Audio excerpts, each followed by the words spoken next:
वैनगंगा मजदूर यूनियन संघ के नेतृत्व में मालवाहक ऑटो यूनियन ने जिला प्रशासन को ज्ञापन सौंपते हुए माल भाड़ा बढ़ाए जाने की मांग की है।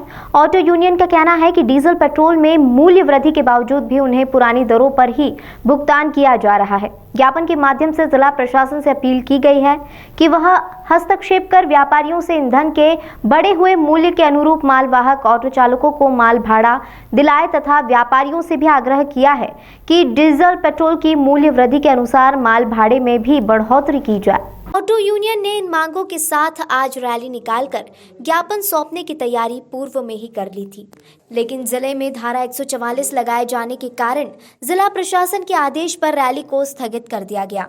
प्रशासन की तरफ से तहसीलदार बालाघाट ने स्थल पर पहुंचकर ज्ञापन लिया। इस दौरान यूनियन की ओर से दिहाड़ी मजदूर, हम्माल, ऑटो चालकों तथा हेल्परों के आयुष्मान कार्ड बनाए जाने तथा स्थानीय जय हिंद टॉकीज मैदान में प्रति माह एक नियत तारीख को स्वास्थ्य कैंप लगाकर मेडिकल चेकअप करवाए जाने की मांग भी प्रमुखता से रखी गई। ऑटो यूनियन ने कहा कि उनकी मांगे यदि शीघ्र पूरी नहीं की गई तो ऑटो यूनियन हड़ताल करने पर मजबूर हो जाएगा।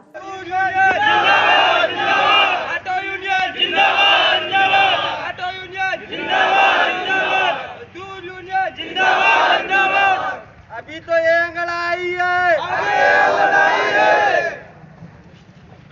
जिस तरीके से आप लोग की रैली थी, क्या हुआ रैली? हम जो है विगत दिवस जैसा आप जानते हैं कि वैनगंगा मजदूर यूनियन के अंतर्गत मालवाहक गाड़ी और संचालन का संगठन जो है वो तैयार हुआ था और हम लोगों ने तय किया था कि 24 तारीख को जो है एक रैली निकाल कर रैली के माध्यम से प्रशासन को ज्ञापन सौंपेंगे। परंतु चूंकि कल माननीय कलेक्टर महोदय ने धारा 144 बालाघाट जिले में लागू कर दी और उसके बाद में अधीनस्थ अधिकारियों से हमारा संपर्क हुआ और उन्होंने कहा कि भाई रैली हम यूनियन के माध्यम से न निकालें। शहर में 144 लगा हुआ है और प्रशासन की मंशा को दृष्टिगत रखते हुए हमने जो आज रैली को यहाँ पर स्थगित किया, परंतु प्रशासन के माध्यम से तहसीलदार महोदय और पुलिस प्रशासन के अधिकारी भी यहाँ मौका स्थल पर आज आए और हमारी बातें उन्होंने सुनी।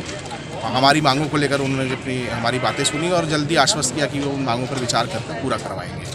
क्या क्या मांगे थी आपको?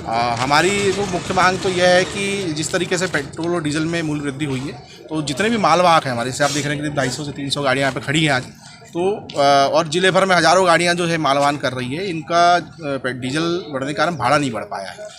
आज जो भाड़ा इनको मिल रहा है, जो दरें मिल रही है, वो 70 रुपये प्रति लीटर जब डीजल हुआ करता था तब की है और आज डीजल 90 रुपये हो गया।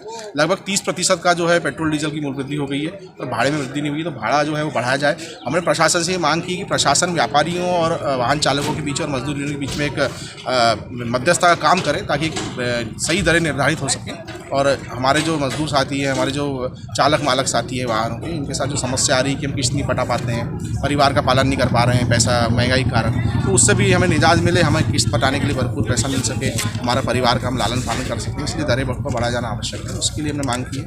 दूसरा, कमर्शियल लाइसेंस को लेकर बहुत सारी दिक्कतें आती हैं हमारे को। हमारे जो चालक है उनके से पुलिस प्रशासन कमर्शियल लाइसेंस की मांग करता है, तो हमने पुलिस प्रशासन से कहा है कि भाई वर्तमान में तो एकदम से कमर्शियल लाइसेंस की मांग न की जाए। दूसरा जो है, कमर्शियल लाइसेंस बनवाने के लिए आरटीओ साहब के माध्यम से यहीं पर एक कैंप लगाया जाए और कमर्शियल लाइसेंस बनाने की सुविधा दी जाए। साथ ही हमने यह भी मांग की कि चूँकि इस सुभाष चौक के मैदान में, जैन टॉकीज मैदान में, यह मजदूरों को एकत्रित करने के लिए चिन्हित जगह है प्रशासन की तरफ से। यहाँ रेजगाड़ी मजदूर, दिहाड़ी मजदूर, वाहन चालक, हमारे हमाली मजदूर सब यहाँ इकट्ठा होते हैं, तो इनके लिए यहाँ शुद्ध पेयजल की व्यवस्था कराई जाए, शौचालय की व्यवस्था कराई जाए। हमारी महिला मजदूर साथी भी आती है, उनके शौचालय की व्यवस्था कराई जाए, सुरक्षा की व्यवस्था कराई जाए। साथ ही हमने यह भी कहा है कि जिस तरीके से कोरोना बढ़ रहा है, बीमारियां बढ़ रही हैं, तो प्रति माह जो है एक दिन निश्चित कर लें और उस दिन जो है हमारे सभी साथियों का, यहाँ जितने मजदूर आते हैं, चाहे वो वाहन चालक हो, चाहे हमाली वाले हो, दिहाड़ी वाले हो, रेजगाड़ी वाले, सबका जो है स्वास्थ्य परीक्षण भी द्वारा किया जाना चाहिए। हमारी 4 मुख्य मांगों में आज रखा है। माननीय तहसीलदार महोदय ने हमें आश्वस्त किया है कि जल्दी मांगों पर विचार किया जाएगा और उनको निराकरण भी किया जाएगा। हमने